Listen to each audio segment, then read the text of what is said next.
आता बिझनेस करायचा का सगळ्यांची मनं सांभाळत बसायचं? मी त्यांना नोकरीवरनं काढत नाहीये हे सांगण्यासाठी मी त्यांना बोलत होतो. पण या आधी जे घडलं त्याचं त्यांना वाईट वाटलं असणार.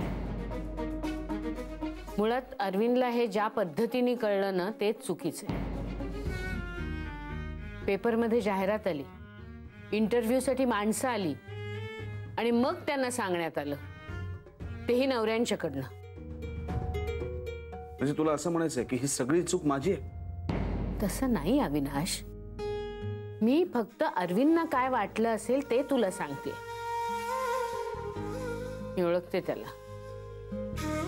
खूप दुखावला गेला असणार तू, म्हणूनच असं टोकाचं वागतोय. अहो, त्यांचं हे वागणं तू जस्टिफाय करतेस?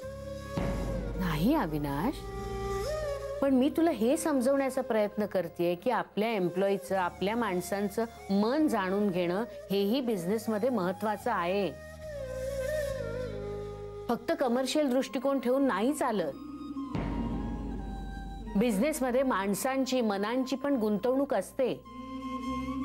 मला असं वाटतं की तू अरविंदशी जाऊन बोलावंस. त्यांना कळू दे त्यांचा जॉब गेलेला नाहीये, बरं वाटेल त्यांना. अहो, हे खूप होतंय असं नाही वाटत तुला?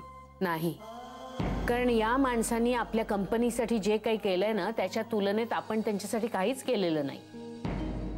आणि तुझी सिस्टीम काळाप्रमाणे बदलत असेल अविनाश, पण माणसं, त्यांची मनं नाही बदलत. तुझ्या आता इंटरव्ह्यू मध्ये तुला 100 अकाउंटंट मिळतील, पण एकही अरविंद कदम मिळणार नाही. मी खात्रीने सांगते तुला. अविनाश, तू विसरलास? काही वर्षांपूर्वी तू परदेशात गेला होता शिकायला, तेव्हा आपल्या कंपनीला अचानक मोठा लॉस झाला. तेव्हा ह्याच लोकांनी साथ दिली मला. अरे 2-2, 3-3 महिने यांचे पगार नाही देऊ शकले मी. पण अरविंद काय, नंदिनी काय, एका शब्दाने त्यांनी कधी तक्रार केली नाही. मी त्यांना नोकरी सोडून जाण्याचा पर्याय दिला तेव्हा ते काय म्हणाले माहितीये? म्हणाले, आऊ तुम्हाला सोडून आम्ही कुठेही जाणार नाही. एवढा आधार दिला त्यांनी मला. आपली ही कंपनी पुन्हा नव्याने उभं करण्यासाठी केवढी मदत केली मला. इतकी वर्ष अरविंद अकाउंट्स बघताय, कधी एका पैशाचा घोळ नाही झाला.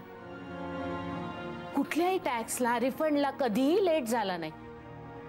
त्यांच्या परफेक्ट कामाची ही अशी किंमत द्यायची आपण त्यांना? मला नाही हे पटत.